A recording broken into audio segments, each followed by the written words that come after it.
Olá a todos que me acompanham aqui pelo YouTube, está começando mais um Bom Dia Mercado. Vou fazer junto com vocês o meu planejamento de trabalho para essa quarta-feira, dia 29 de setembro, mas antes eu quero comentar um pouco sobre esse dia 28, que foi bastante frustrante para mim. Estou gravando esse vídeo agora com o retorno da minha internet. Como vocês sabem, eu tomei a decisão de mudar para o sítio, mudar para o meio do mato, do nada. Eu utilizo aqui a internet 4G. Não é comum que eu fique completamente sem internet, mas hoje aconteceu no meio da Champions League. A gente fica um pouco frustrado, né, porque eu me planejei para trabalhar os jogos e não consegui acompanhar quase nenhum. O único jogo que eu fiz, o primeiro tempo, foi o Ajax com o Besiktas. Cheguei a abrir uma posição a favor da goleada do Ajax, que não chega a ser um método que eu estou validando, mas eu tenho testado um pouco esse mercado para ver se eu vou futuramente tentar validar alguma coisa ou não. Utilizei ali uma stake de over. Entrei após o primeiro gol e esperava um terceiro gol para poder... Peguei o segundo, esperava um terceiro gol para poder freebetar, mas sem internet não daria para freebetar mesmo que ele tivesse saído, né? Então não consegui acompanhar a Inter, não consegui acompanhar os jogos das 4 horas, que pelo visto foram muito bons. Eu estava dando uma olhada nos compactos aqui agora e fica aquela sensação... É uma sensação dupla, né? Uma sensação de talvez alívio por ter supostamente se livrado de alguma situação ruim, né? Mas aquela sensação também de pena, porque provavelmente algumas situações, algumas cotações, alguns resultados improváveis eu muito provavelmente estaria dentro. Tem que lidar, a gente tem que lidar com esse tipo de situação, que também mexe um pouco com o emocional, né? Então é isso. Acabei não conseguindo acompanhar nada desses jogos. Tem muita gente me indicando internet rural, principalmente a HugsNet, mas eu vi que o upload, pelo menos eu vi opiniões de usuários, tá? Que o upload dela é muito fraco e eu faço upload quase que diariamente, então seria complicado para mim, mas se for a solução, eu vou atrás, né? Ainda não tenho previsão de chegada de fibra aqui na minha localidade, no meu sítio, mas quem sabe no futuro a gente vai se organizando. Bom, achei surpreendente, entre aspas, esse resultado do PSG contra o City.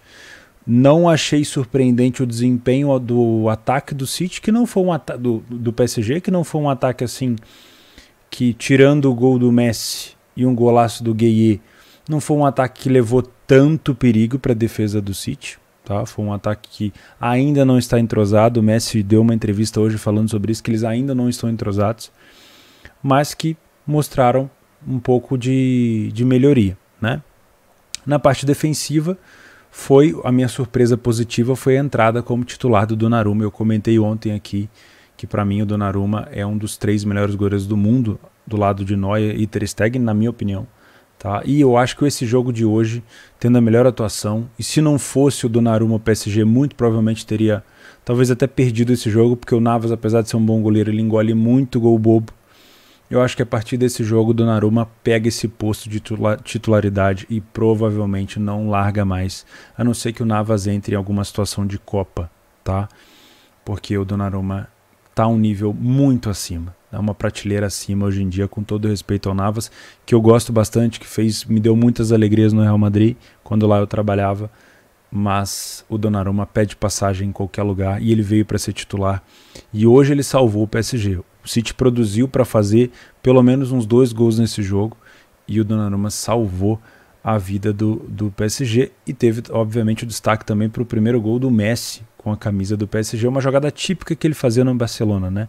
Correndo da ponta do lado do campo para o meio, alguém faz o pivô, ajeita para ele e ele bate no canto contrário do goleiro. Golaço.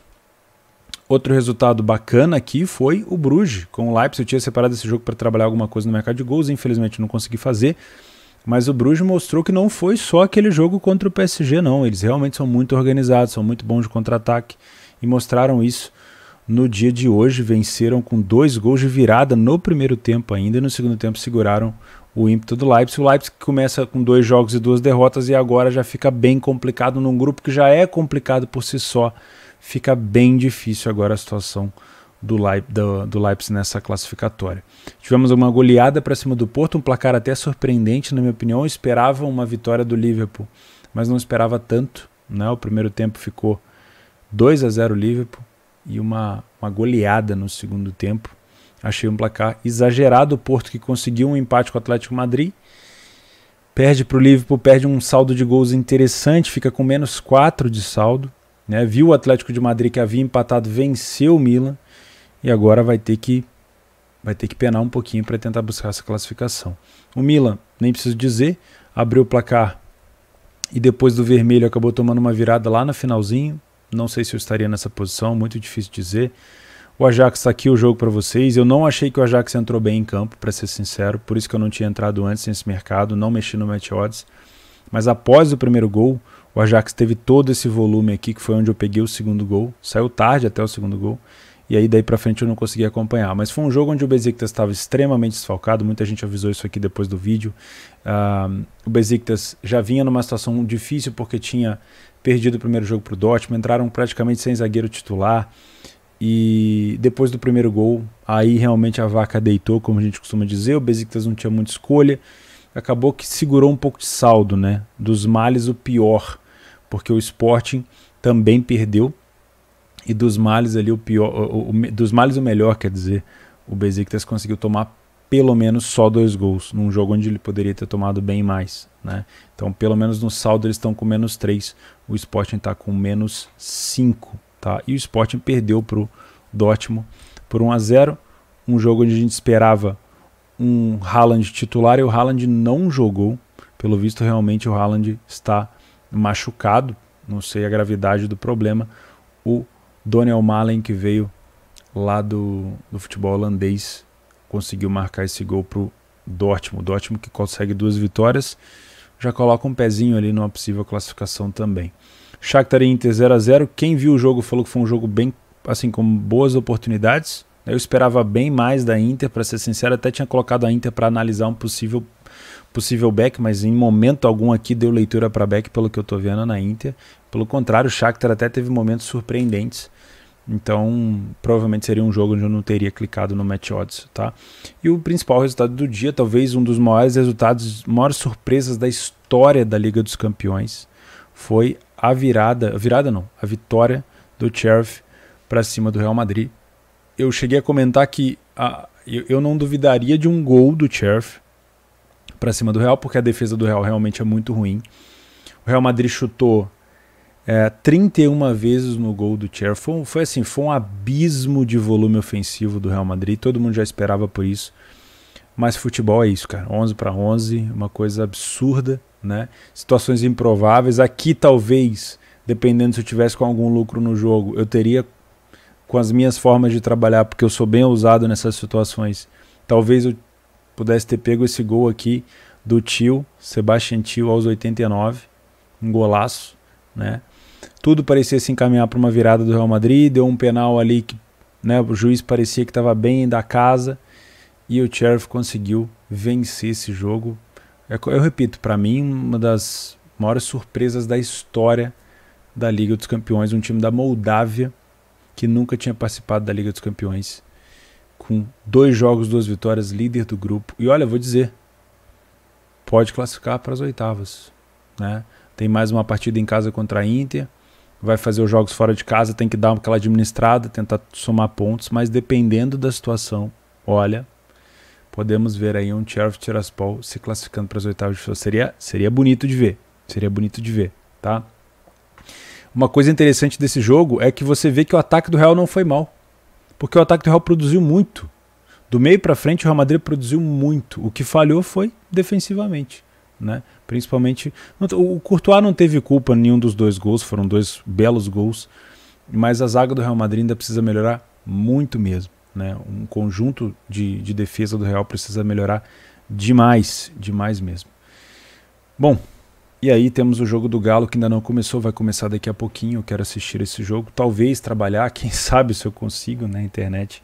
E vamos falar desse dia 29. Eu esperava um dia 28 bem difícil de trabalho, mas não esperava que não ia trabalhar, né? E agora 29 eu dei uma olhada por cima dos jogos também, eu tô achando jogos bem difíceis. Vamos falar sobre eles aqui. Deixa eu só apagar o jogo da Inter. Ler para a equipe em campo. possível correção do Atlético. Será que o Palmeiras vai começar surpreendendo? Vamos ver. Bom, Bayern de Munique e Dinamo de Kiev. Eu cheguei a trabalhar o primeiro jogo do Bayern contra o Barcelona. Cheguei a estar frebetado na goleada do Bayern. Cheguei a pegar mercados de gols. Foi um 3-0 bem impositivo do Bayern, né? Apesar de ter tomado alguns perigos, mas ali a gente tinha disputa entre os dois melhores goleiros, né? Na minha opinião, Neuer e Ter Stegen, né? 2 dos 3 melhores goleiros. Mas o Bayern de Munique é muito superior. A gente teve o Kiev estreando com um 0-0 para cima do Benfica. Eles chegaram a marcar no final, mas estava impedido. Estavam com o jogador a menos. Para mim, assim, são prateleiras completamente diferentes. O Bayern de Munique está aqui, o Dinamo de Kiev está aqui embaixo. O Kiev de novo caiu num grupo com o Barcelona. Acho que na temporada passada tinha caído também num grupo com Barcelona, Juventus e Ferencváros, se eu não estou enganado. E é muito difícil, né? Dentro de casa, o Bayern de Munique precisando... precisa da vitória porque é fase de grupos, enfim, precisa mesmo. Mas é muito, muito difícil. Talvez aqui, de novo, eu trabalhe alguma coisa a favor de goleada. Tá? E lembrando vocês, eu não tenho validado essa metodologia de goleada, eu tenho testado, né? Antes de validar uma metodologia, eu tenho testado também como é que eu me sinto no mercado, se eu gosto, etc. Começo a pensar em alguns critérios e tudo mais, antes de começar, de fato, a tentar validar alguma coisa. Tá? Mas, quem sabe eu não exploro alguma coisa por aqui, é o que eu tenho vontade. Para match odds, acho que está muito esmagado essa odd, acho que fica muito difícil de trabalhar alguma coisa. Também não duvido do Bayern de Munique tomando gol aqui, porque ainda acho essa defesa do Bayern, com o Schürrle principalmente, um pouco duvidosa, né? Contra o Barcelona eles deixaram muito espaço, mas acho que seria uma vitória aqui do Bayern. Tá? Vou até colocar Bayern com uma possível goleada. Tá? Isso não quer dizer que eu vou fazer back a goleada na hora que o jogo começar. Eu preciso dar uma olhada na intensidade do Bayern, assim como eu vi hoje a do Ajax. Tá? Benfica e Barcelona. Aqui eu fiquei assim, no primeiro jogo do Benfica eu achei que foi um resultado ruim para o Benfica, porque num grupo onde você tem um super favoritaço, que é o Bayern, que provavelmente vai passar de fase, e um Barcelona que já não é mais tão favorito assim, um Barcelona que perdeu muitas peças, principalmente o Messi, o Benfica tinha que ter vencido o Dinamo de Kiev fora de casa, porque aí já colocaria uma pressão muito grande, e eu tenho plena certeza que o Benfica pode se classificar neste grupo ainda, tá? Mas seria muito bom se ele tivesse vencido o Kiev. Bom, a gente vê aqui que não tem um favoritismo tão grande para o Barcelona, apesar dele ser um ligeiramente favorito. Isso, obviamente, está relacionado com a falta do Messi, com esse time todo modificado do Barcelona, esse time holandês / espanhol do Barcelona, né? Porque trouxeram muitos jogadores, o Ronald Koeman trouxe muitos jogadores da Holanda para cá. Eu acompanhei o jogo do Barcelona agora há pouco acho que foi contra o Levante, foi um 3-0 para cima do Levante. E o Levante não tinha nem zaga, o Barcelona fez o que queria, mas é nítido a dificuldade do Barcelona em se posicionar, em defender ainda. Então eu acredito que o Benfica pode sim surpreender o Barcelona. Eu não gostaria de vir para esse jogo para trabalhar o match odds, eu até acho que pode dar alguma oportunidade, mas eu quero vir para esse jogo para trabalhar o mercado de gols, tá? Benfica e Barcelona, porque o Barça está com um saldo de -3, e o Benfica poderia ter vencido, o Kiev não marcou nenhum gol. Então esse é um jogo que pode ser interessante para ficar de olho no mercado de gols. Tá? Lembrando, o time do Barcelona não é que ele perdeu tanto assim ofensivamente, não é um time que produz, mas perdeu demais a questão de criatividade. Né? Hoje o Depay tem que fazer quase com um papel ali de criação e ataque ao mesmo tempo, então não sei, eu não estou com uma boa impressão para um Leper equipe em campo, eu acho que vai ser um jogo partido. Tá? Acho que pode ser um jogo bem partido aqui. Atalanta e Young Boys. A Atalanta empatou o primeiro jogo contra o Villarreal fora de casa. Foi 2-2, se eu não estou enganado. E o Young Boys surpreendentemente venceu o United, pagou muito bem aquela virada do Young Boys, uma situação improvável que eu gosto de estar a favor. E o Young Boys enfrenta uma Atalanta com uma odd da Atalanta perto de 1,50. Essa cotação da Atalanta, na minha opinião, ela está nesse patamar por conta das prateleiras das competições, né? O campeonato suíço, talvez ele seja, talvez não, né? Ele é bem inferior ao campeonato italiano Série A, mas é preciso respeitar o Young Boys, que tem um time extremamente agressivo, extremamente aguerrido. É muito bom em relação a buscar gols contra qualquer equipe que for, né? Faz gols no Ferencváros, faz gols no United. Óbvio que a situação do United foi complicada porque eles tomaram vermelho, então isso faz com que o Young Boys pareça um hiper time, mas também não dá para colocar a Atalanta como um super favorito, porque a Atalanta não jogou tão bem assim contra o Villarreal, foi um jogo um pouco melhor. A Atalanta melhorou um pouco na Série A, né? Fez um bom jogo talvez contra a Inter, tenha feito um primeiro tempo bom contra o Sassuolo, mas ainda está em processo de entrar no jogo, porque a Atalanta não começou tão bem a temporada. Então eu acho que essa cotação da Atalanta ela é baixa, tá? Com isso, não é que eu venho para cá para trabalhar a correção não, porque pode ser que a Atalanta realmente no começo do jogo ela imprima ali algum ritmo, mas eu venho para cá para trabalhar os gols, tá? A Atalanta tem tomado gols de forma constante, 2 para a Inter, 2 para o Young Boys, então provavelmente eu vou ficar mais de olho aqui no mercado de gols do que na possibilidade de match odds ou num possível back Atalanta, tá? United de Villarreal é um jogo com cotações um pouco parecidas com o Young Boys e Atalanta.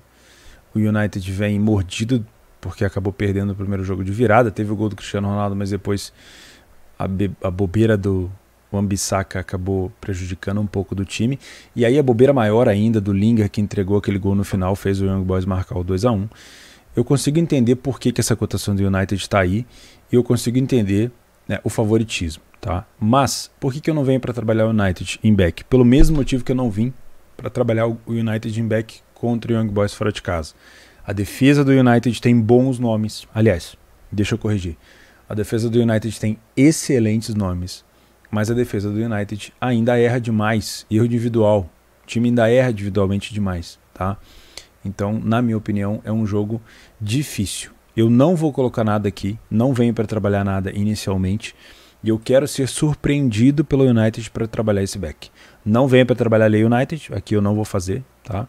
Não venho para trabalhar a correção do United, que pode acontecer, mas eu venho muito mais com o intuito de ser surpreendido por uma grande superioridade do United e aí sim trabalhar a favor deles, ou ficar de fora do mercado. Villarreal, obviamente, por ter empatado com a Atalanta, empatar com o United chega a ser assim, é 50-50. Chega a ser um resultado ruim, porque é só 2 pontos, mas também chega a ser um resultado bom porque é o United, é um adversário direto na classificação, né? Então, é uma revanche, talvez, daquela final da Europa League, onde o Villarreal acabou se sagrando campeão depois de 23 cobranças de penal. Não sei, são tempos diferentes, né? Mas eu tô com um pouco de receio de explorar também os gols aqui, porque o Villarreal pode dar uma segurada, pode tentar ficar sem a bola. Vamos ver. Dependendo da postura, eu posso até trabalhar a favor do United, mas vai depender muito de como o jogo correr, tá? Salzburg e Lille. Tô com uma boa expectativa para gols. O Salzburg defende mal. O Lille, o primeiro jogo do Lille foi contra o Wolfsburg, foi um 0-0. Assim, foi um grupo chato, né? É um grupo de Europa League dentro da Champions League. A gente tem comentado sobre isso. O Sevilla é um dos maiores campeões da Europa League, né? E o Wolfsburg, na minha opinião, já venho criticando e batendo em cima do Wolfsburg há algum tempo, não vem jogando tão bem assim, né? Então, para mim, é um grupo de Europa League. 2 jogos terminaram empatados, 1-1 para o Sevilla e Salzburg, 1-1, 0-0 para o Lille e Wolfsburg. A gente tem aqui um Salzburg que tem uma parte ofensiva muito boa, que talvez contra o Sevilla, pelo fato do Sevilla ter uma parte defensiva boa, não ter conseguido demonstrar, não ter conseguido desempenhar com mais gols. Mas eu acredito que pela ideia do grupo aqui, de todo mundo empatado, o Lille não tem muito o que perder, já empatou dentro de casa. Eu acho que aqui também pode ser um jogo para gols, né? O Salzburg é favorito, na minha opinião, tem um time um pouco mais organizado. O Lille não veio tão bem, não entrou nessa temporada tão bem quanto na temporada passada, onde foi campeão francês, né? Deu uma caída. Então eu ficaria esperto aqui no mercado de gols. Se é para uma longa exposição ou para uma coisa mais curta, mais momentânea, aí é o jogo que vai me dizer, tá? Wolfsburg e Sevilla. Jogo extremamente parelho. Jogo, na minha opinião, que tem uma tendência a under fortíssima, né? O Wolfsburg não conseguiu marcar na França, o Sevilla marcou um só e tomou um só. Tem uma tendência muito grande de ser um jogo ruim, né? Tomara que não seja, mas jogos ruins geralmente me interessam, porque a gente tem aqui uma predominância, às vezes, de times sendo superiores ao outro com troca dessa superioridade mais espaçada, né? Então eu tenho 20, 25 minutos de um time muito bem e eu posso trabalhar às vezes contra essa outra equipe, tá? Isso não quer dizer que eu vou segurar essa posição até o final, isso não quer dizer que eu vou entrar de fato nesse jogo, tudo depende do jogo, tá? Mas sempre que eu tenho um jogo parelho, que tem uma tendência de ser um jogo difícil, eu tenho a tendência de trabalhar a pior equipe em campo. Qual que vai ser essa pior equipe em campo? Como é parelho, eu não sei. Depende do que as equipes me mostrarem, tá? Zenit e Malmo. O Malmo jogou de uma forma um pouco kamikaze para cima da Juventus. Ele atacava a Juventus para cima o tempo inteiro. A Juventus sempre matava o jogo no contra-ataque. Foi 3-0, mas poderia ter sido goleada, tá?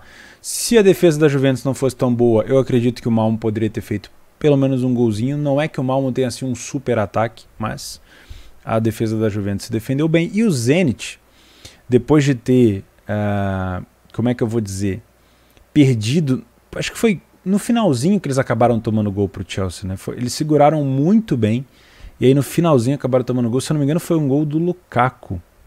Se eu não estou enganado foi um gol do Lukaku. Depois eu dou uma conferida. Ficou aquela sensação de que dava para ter empatado aquele jogo, mas o Chelsea acabou, era favorito obviamente, acho que a cotação começou perto de 1,20, o Chelsea acabou vencendo aquele jogo. E são, obviamente, Juventus e Chelsea favoritos para passar. 1,53 eu achei um pouco puxada essa cotação do Zenit. Eu não sei se o Zenit é tão favorito assim contra o time do Malmo. E também não conseguiria trazer esse jogo para gols, porque eu não acompanho nem Zenit nem Malmo em seus respectivos campeonatos.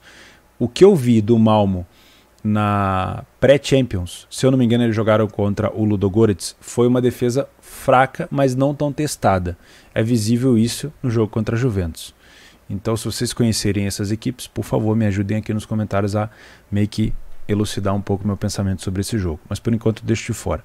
Juventus e Chelsea, a gente tem aqui, logo depois que saiu a informação de que o Dybala havia lesionado e também o Morata, que poderia ficar de fora, a gente teve a incidência de que o Moise Kean poderia ser titular junto com o Kulusevski, né? É um ataque que não é tão ruim, Kulusevski sueco, o Moise Kean italiano, que já foi bom, na minha opinião. O Moise Kean foi trago de volta pelo Allegri, jogou com o Allegri, depois foi jogar no Everton, depois foi jogar no PSG. Eu gosto bastante do jogador, mas ele já foi um pouco melhor, né? Geralmente ele é aquele jogador-chave que fazia aqueles gols importantes. É um moleque ainda, né? Mas assim, é visível que a Juventus, do meio para frente, ela tá desfalcada, tá? O Locatelli fez um bom jogo na última semana no jogo pela Liga. O Bentancur não tem comprometido tanto, né? Defensivamente a Juventus até que está indo bem, apesar de algumas falhas do Chesney, mas ofensivamente vai desfalcado demais. E vai jogar contra um Chelsea que, cara, o Chelsea quando tem que jogar contra o Zenit, contra o Malmo, contra times que ele tem que propor jogo, o Chelsea vai ter dificuldade de furar a defesa. Porque o Chelsea não é uma equipe para ficar propondo o jogo, né? O Chelsea é uma equipe que acha os espaços, joga em velocidade, transição, principalmente quando trouxe o Lukaku. Então, na minha opinião, a Juventus tem essa possibilidade de oferecer para o Chelsea essa condição de jogo um pouco mais veloz. Ou seja, a Juventus tentando ficar com a bola, tentando propor o jogo e dando ao Chelsea essa oportunidade. Sendo assim, me causa uma sensação de um jogo perigoso para o match odds. Por isso eu quero ficar de fora do match odds dessa partida, a não ser que o Chelsea não consiga ultrapassar uma defesa da Juventus, a não ser que o Chelsea o Lukaku não esteja num dia tão bom, porque a Juventus provavelmente vai tentar jogar com a bola, vai tentar pressionar um pouco a saída do Chelsea e, obviamente, vai dar os contra-ataques. Então, sempre que eu ver uma Juventus supostamente superior, supostamente melhor no jogo, e eu tenho um Chelsea saindo, estocando em contra-ataque, é uma situação perigosa no match odds. Trabalhar a favor do Chelsea é trabalhar contra a equipe que tem menos a posse, né? Mas trabalhar a favor da equipe que talvez esteja levando mais perigo nos contras. Trabalhar a favor da Juventus quando ela tem a bola, quando ela tem pressão, é perigoso porque a qualquer momento eu posso tomar um gol de contra-ataque do Chelsea, tá? Então assim, nem para o mercado de gols eu quero trazer esse jogo, porque eu sei que a defesa da Juventus ela é cascuda, tá? Pode ser um jogo às vezes de 1 gol, 2 gols no máximo, e vou deixar isso aqui pro live, né? Não vou trabalhar o match odds, provavelmente não vou voltar atrás nesse jogo de trabalhar match odds, mas se eu for trabalhar alguma coisa em gols, vai ser alguma coisa muito específica, alguma coisa de curto prazo, talvez no segundo tempo, no final do jogo. Vamos ver, acho que é um jogo bem difícil, tá? E por último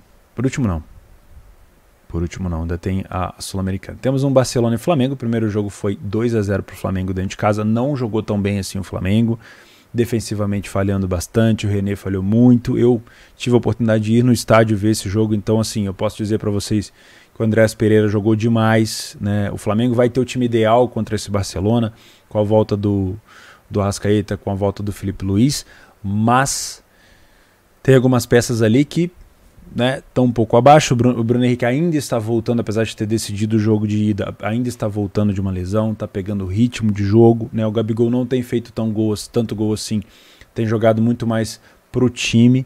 Essa situação do Barcelona obriga o time a ir para cima, é uma situação, entre aspas, confortável para o Flamengo, para o estilo de jogo que o Flamengo e o Renato gostam de adotar, que é um estilo de jogo mais de trocação, mais agressivo, mais de jogar em transição, como o Liverpool às vezes tem jogado. Tá? É um jogo perigoso. Né? A gente sabe, eu como flamenguista que sou, sei dos históricos recentes de vexame que o Flamengo dá em competições internacionais. Né?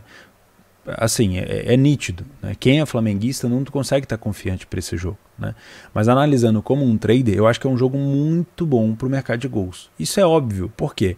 Qualquer gol que o Flamengo faça contra o Barcelona na casa do Barcelona obriga o Barcelona a fazer ainda mais gols do que o necessário. O Barcelona precisa devolver o 2-0 primordialmente. Né? Aí o Flamengo faz um gol, o Barcelona tem que fazer 4. Então é muito complicado para o Barcelona. O Barcelona vai ter que se expor.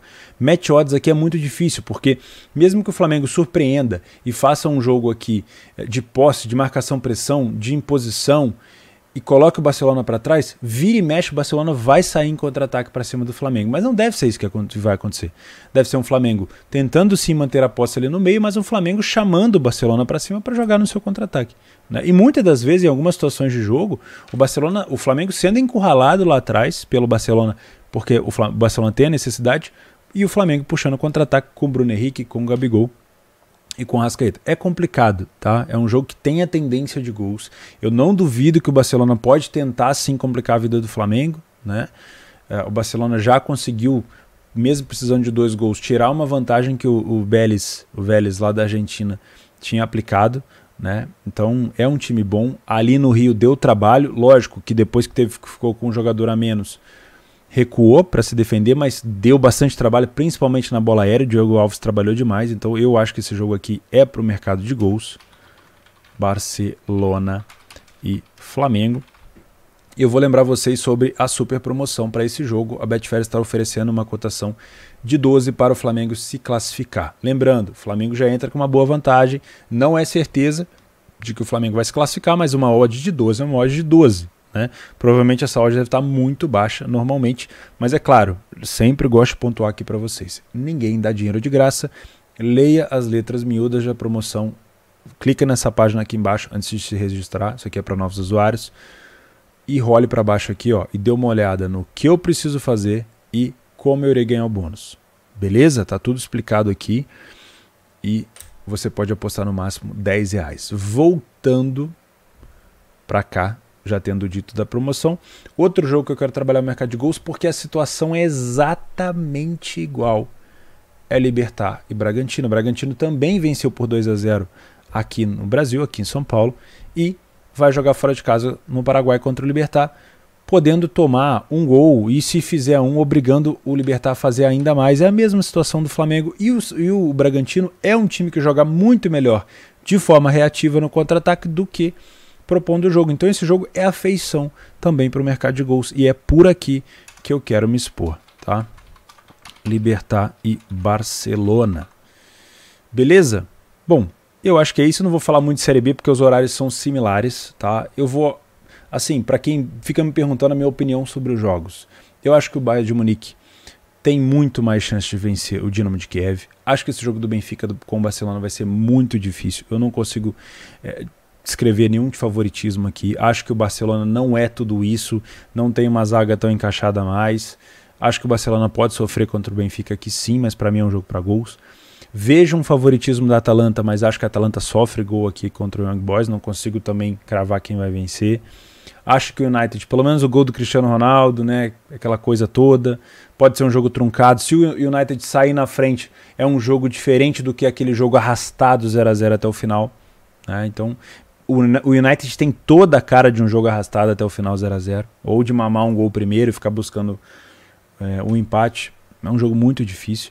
Salisbury e Lille, eu tô com uma tendência de olhar para esse jogo muito mais para os espaços para gols do que para o match odds, tá?